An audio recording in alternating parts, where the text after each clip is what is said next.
સ્વભાવ મારો બદલાયો. એટલે સ્વભાવ જો બદલી જાય પ્રશ્ન જ નથી.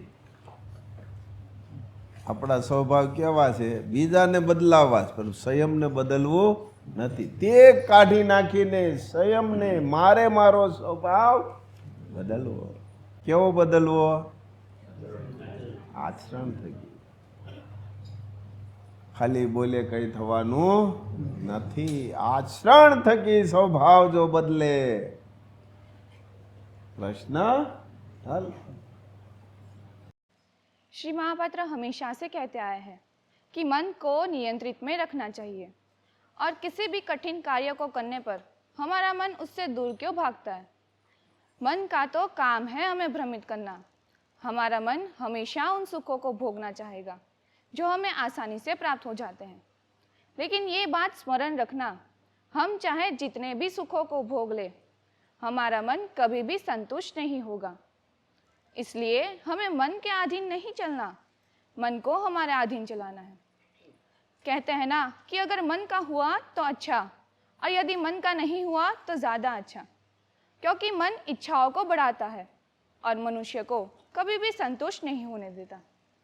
जैसे कि श्री कृष्ण ने भगवद गीता में कहा है कि मन को वश में करने के लिए उसमें 2 तलवारों से प्रहार करना पड़ता है.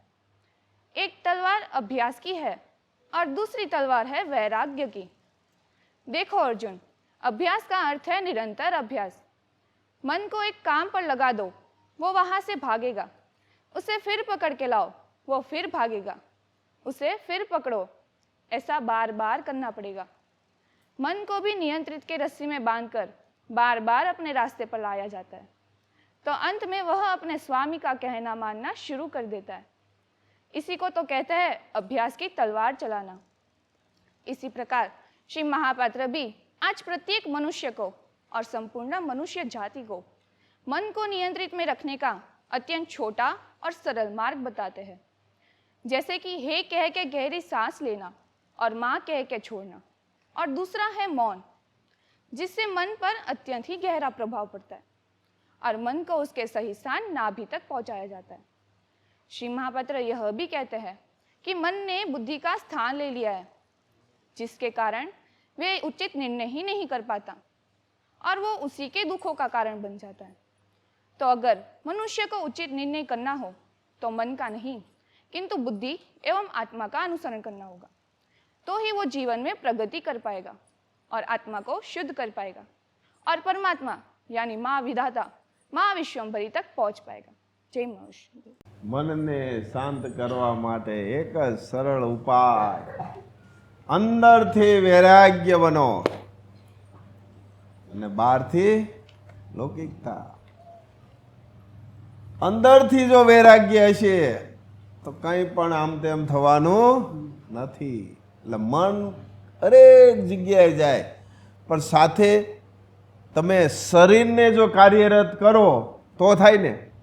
શરીરને કાર્યરત ન કરો તો શું થાય? અને મનને હાસી રીતે શરીરની શ્વાસોશ્વાસની ક્રિયાનું કામ છે. શ્વાસોશ્વાસની આ જો શ્વાસોશ્વાસ આજ બહુ ઓછા થઈ ગયા, મન દોડવા માંડ્યું બધી, પણ એ શરીરનું ધ્યાન રાખવાનું છે. બટન છે અને એ છે નાભી.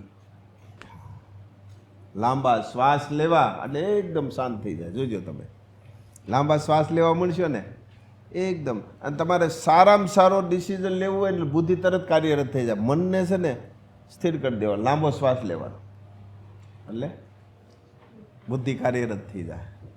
ક્યાં લાગી ગયું? શરીરની ક્રિયામાં લાગી જાય ને એટલે તરત વિચારો બહારના તરત બંધ થઈ જાય. છે અખાતરો આવો કરેલો? કરવાનો જ છે ને રણછોડ?